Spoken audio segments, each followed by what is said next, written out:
ಆಡು ಮುಟ್ಟದ ಸೊಪ್ಪಿಲ್ಲ ನಿನ್ನ ಮೆಚ್ಚದವರಾರಿಲ್ಲ.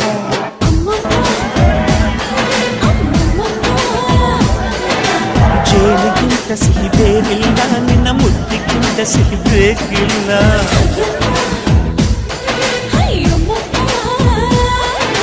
ಕಣ್ಣು ಕುಕ್ಕುವ ಬೆಚ್ಚಿ ಬೀಳುವ ಅಂದವಾದ ಹೆಣ್ಣು, ರುಚಿ ರುಚಿಯ ಬಾಯಿ ಚಪ್ಪರಿಸ ಸಿಹಿಯಾದ ಹೆಣ್ಣು, ಅಯ್ಯೋ ತಿಂದು ಬೇಗಿದರು ಆಸೆ ತೀರದ ಪಂಚಾಮೃತ ಇವಳು.